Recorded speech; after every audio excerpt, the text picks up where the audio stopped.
live? Yep. Okay, we are on a closed session. That session was for information purposes only. There was no decision made. The next thing up on our agenda for today is committee reports. Was there any comments first from anything from before? Nothing from the board. Okay. All right. Committee reports. Somebody want to get us started? I'll start. This is Neil. On Tuesday, the RSVP and foster grandparents was canceled due to lack of quorum. It has been rescheduled. Listened to Chris Floyd on Tuesday, the 6th, and he gave a presentation on COVID-19, changing landscape of site selection, and he had a very strong background in food and commercial manufacturing, that type of thing.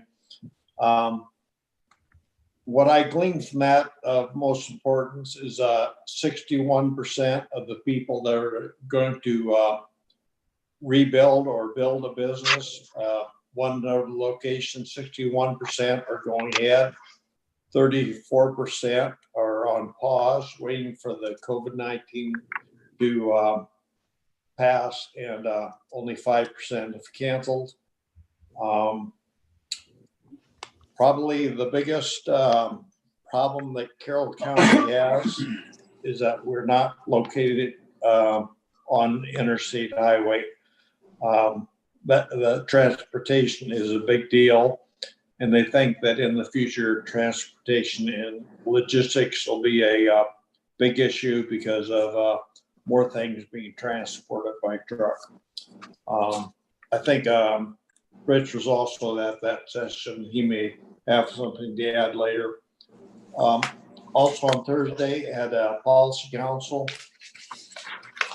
and some highlights of that meeting. First, they got a couple refunds, $1,003 from the previous healthcare provider who overcharged them a little bit. They got $300. An entity used one of their videos on their website, and they got $56,704 from Eastern Iowa Community College.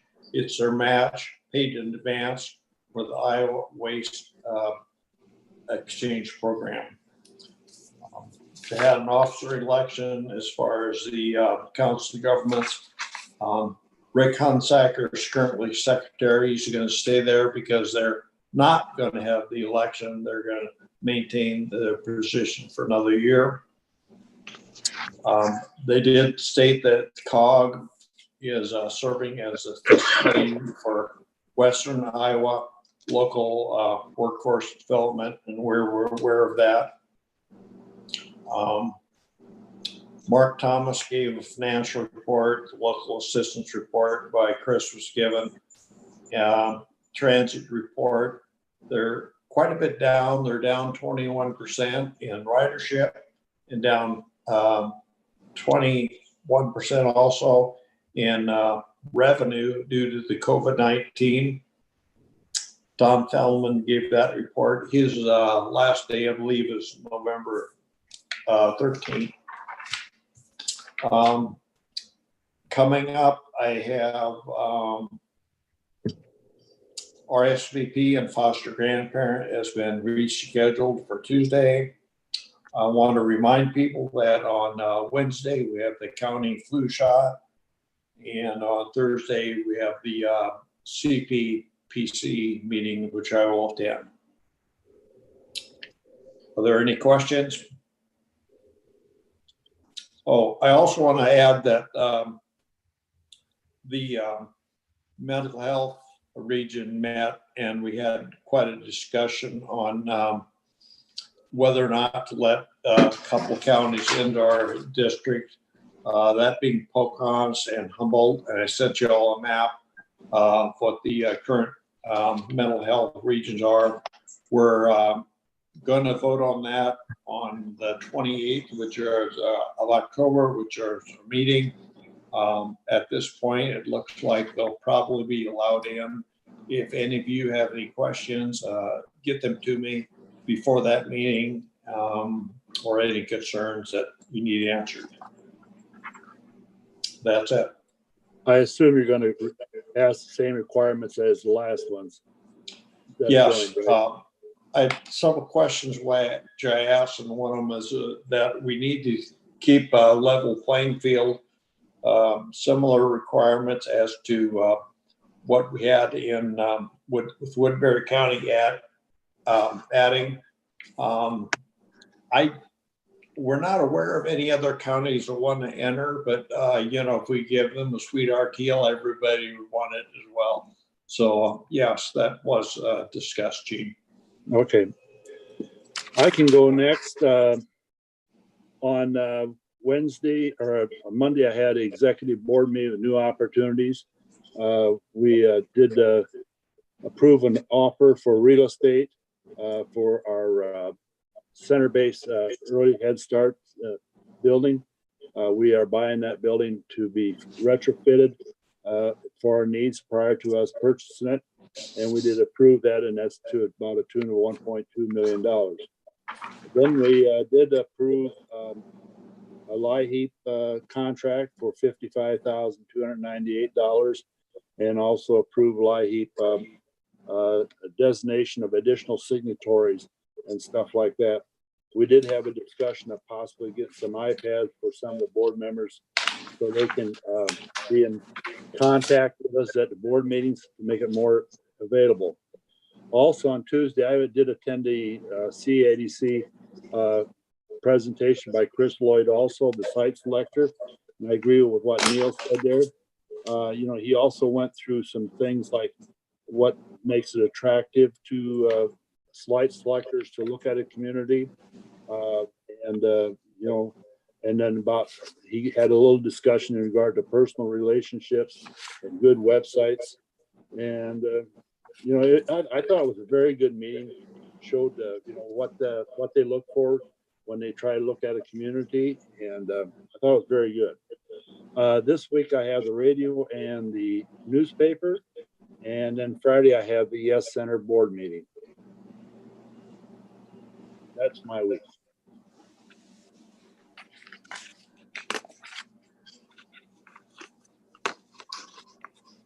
Gene? Yes. When you gave your radio newspaper report, you want to maybe bounce back to the September 30th meeting and let the public know how much money we saved by refinancing Essex. And you may have had that down, right? I just think it would be worth considering. I was planning on doing that. Just Thank you. Also, could you maybe mention, since we get some free airtime, that Courtney could use some volunteers for the Dedham location for voting caucus night? Okay. For election. I'm sorry, not caucus, election night. Is that the only location you have, Courtney? I'm struggling with, yes. Are you looking for any other location besides Dedham? Not at this time. Okay. I can go next for committee reports. Last week I did not have any official meetings. This week tonight I have Wesco, and then Friday the Emergency Coalition. I will actually I want to back that up real quick. We did have our first Leadership Iowa meeting in Atlantic, and I'm still overwhelmed with what all transpired within that meeting. It was absolutely amazing to see all the great positive things coming out of Atlantic. There's economic development. We went and saw a dairy farm. We went to their hospital. We went to their Chamber of Commerce. The people that you meet, the networking is there. I met other elected officials. And then you have anywhere from professors, you hear from speakers. And really this first meeting was getting to know your class, and we are the Leadership Iowa number 39. Going forward, we will have segments on agricultural, and just everybody breaks out into different compartments. I'm obviously a part of the government along with the other elected officials that were in that room. I want to take a moment and thank you guys for your support and going forward. It does help me understand other areas that I might not know a lot about, but it also is going to help me showcase Carroll County as well. Going forward, I would definitely highly recommend, and I would promote to get people to come here to see what Carroll has to offer, because I was blown away. Not only did I know Atlantic was a great community, but being able to showcase your community in that space was amazing. I look forward to going forward with this program, and we go again in November. So thank you. That's it. Okay, last week, we did a lot of phone calls on the Planning and Zoning Board of Adjustment, answered a few direct messaging back and forth, and lots of different ways trying to contact people. First of all, a lot of them don't want to meet with you, and second of all, finding their telephone numbers is a real trick anymore because people are not, they all have cell phones. So, but anyway, a lot of communications back and forth with that last week. If you find someone that might be interested in planning and zoning, or you think you do, let's run it by them. Let's see if we can generate some interest. And be sure and let me know as soon as you can, because I've got some feelers out to other people. October the 6th was the Chamber Economic Development. Neil and Dean covered quite a little bit of that. The big takeaway for me was close to the interstate, and I thought or a 4-lane transportation system would be probably a big benefit for us there also. Another big takeaway was the food and beverage industry has doubled in the last 6 months because of COVID, of the online presence of ordering food. And that, I knew it would be up, but it doubling, that's a big deal. So transportation is going to be a big player in that. So there comes the 4-lane road or the interstate system back into the loop again. So it is really a vital thing. They gave 4 things to really pay attention to your local area. That was work on your own business retention, make sure your own business and your own region is solid, getting what they need so they can continue to function. Make sure that the education that those businesses need, whether they need welders, they need healthcare people, make sure your education, your local education system is working on that through high school and or like community college or 4-year institutions. Keeping an update and improve your own environment is to stay on top of what you do best and work on business attraction. And he was pointing out that regionally, and what he means by regionally is Minneapolis should be in play for us. Chicago could be in play for us. And with the current problems that they have seen in the last 3 or 4 months, there are businesses looking to remove themselves from that. And we should look at those if we get the opportunity. Then on Thursday, Region 12, the Executive Board and the Policy Council, Neil covered quite a little bit of that.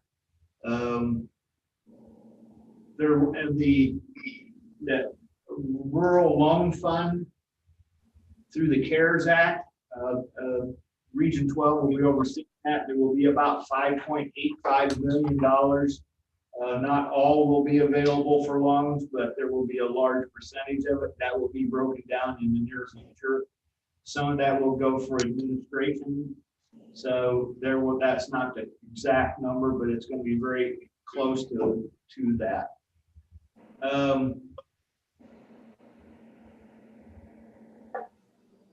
Upcoming for me this week also is through Region 12 is we have loans, the Rural Development Coalition. We will be having, we're having loan review Thursday.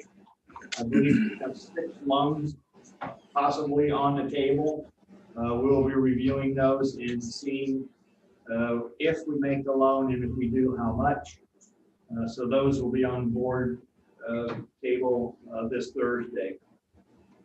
Other than that, I do not have a lot of meetings other than we'll try to stay on the planning and zoning and the Board of Adjustment as hard as we can and see if we can get some of that solved.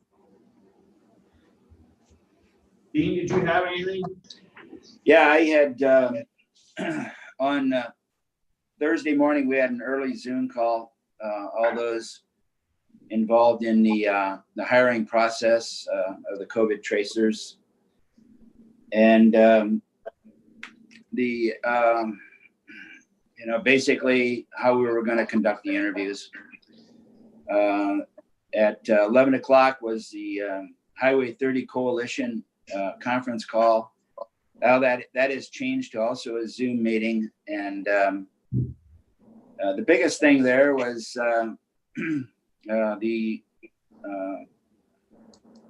the progress that's been made on Highway 30, probably east of Tama. That project keeps moving forward. They actually were able, because of the weather, to start paving, and they're going to continue. Hopefully they can have that 13 miles done by mid-summer next year. It's difficult for the coalition to, because of the COVID, to move forward. It's just tough to, when the commissioners meet by Zoom, basically everybody meets by Zoom now. It's difficult to get your foot in the door for any kind of comments or anything like that. So they do have a good, their treasury is looking really well. If they could find good ways to spend their dollars, that would be a good thing. Then on Friday, had the interviews for the COVID tracer positions, and I basically went through all that earlier. This week I have Conservation Board meeting tonight. Let's see. And on Friday have 2 meetings, the Emergency Coalition meeting, as well as the North Raccoon River Watershed Management Coalition meeting. And that's my week.